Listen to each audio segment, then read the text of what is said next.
niusomee. Nitausoma ujumbe huo, alafu nitamaliza kwa aya ya Biblia.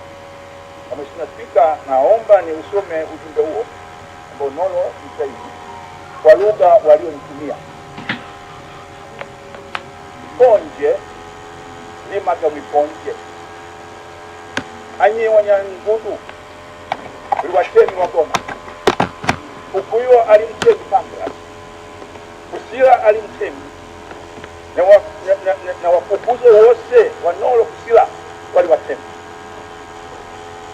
Alu abwe leo tulimtemi wawa ikutu ya mtemi wawa mtazi wa mtemi kazema weso maswanu temi wesi yetu Dr. Samia Suluhu Hassan bamtima wako wote Mulungu ya Mulungu te Mulungu ya kudizwe na Mulungu ya kubele honyo zote na wajuwali tunga miaka nikifikia.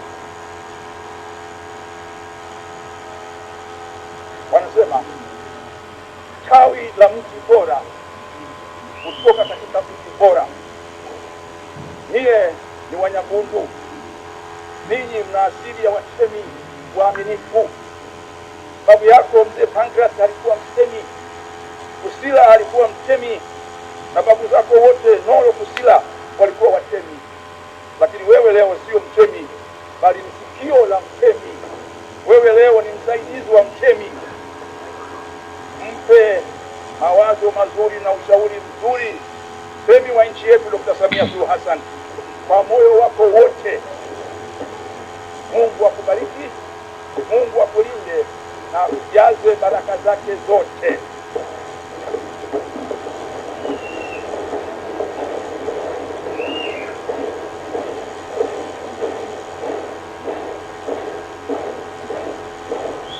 Ana haya yanatoka kwa wazee wako wote wa Bihawana, Wabahi, Wakikuyu, Wamaweni, Wasoria, kote hata Manyoni yote, Bahi yote, Dodoma vijijini yote, wazee wamelipa ujumbe huu. Somea. Sasa tumalize na maneno kutoka waraka wa kwanza wa Mtume Paulo kwa Timotheo, sura ya 4 aya ya 12. Mtu yeyote asikudharau kwa kuwa wewe ni kijana, bali uwe kielelezo kizuri kwa waumini katika usemi, mwenendo, upendo, imani na usafi. Nenda kama walivyosema wote, tunza nafasi iliyopewa. Saidie Mheshimiwa Rais ili aweze kuliongoza taifa hili kama ambavyo Mwenyezi Mungu amempangia aliongoze. Mpe amani, mpe utulivu wa akili, lakini ujue kama nilivyosema wakati mmoja, yashikilie sana maneno ya Mwadhama Polycarp Kardinali Pengo wakati wa kuwepo watu Askofu Ignatius Sendoro wa kanisa la Kiinjili la Kilutheri Tanzania Dayosisi ya Mashariki wa Pwani, maneno aliyomwambia msaidizi wa askofu wao na mtafiti. Anasema mara nyingi msaidizi ukosea anapoona kila wakati mkubwa anampa mambo makubwa ayatatue. Asipokuwa na saburi, asipokuwa na hekima, asipokuwa na unyenyekevu, atadhani yeye ni sawa na mkubwa wake. Shika hilo, wewe msaidizi wa rais. Una sifa zote, una haiba hiyo, una tabia hiyo, na wenzako wote wa rika yako wameshikilia. Sisi ndio wazee, sisi ndio wazee. Furaha yetu ni kuwaona vijana watakaoliongoza taifa hili baada ya sisi zamu yetu kuwa imekwisha. Watazama, ndio maana tunaona fahari katika uzee wetu kuwa pamoja na nyinyi vijana, na hasa vijana wenye heshima, vijana wenye adabu, vijana wenye kiasi, vijana wenye kujua ukomo wao, lakini vijana wanaothamini taifa lao, wanaoipenda nchi yao na wanaoheshimu viongozi wao. Basi ndugu zangu wabunge, ukua ado, mimi sio mwalimu wako tu, lakini pia tuseme hivi kwa nia mbaya, la hasha. Hili ni jambo la taifa.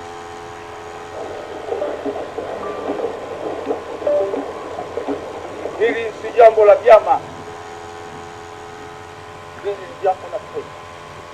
Na niwaambieni kitu sana, hakuna taifa jingine kama alivyosema msemaji mmoja hapa tulionalo isipokuwa Tanzania.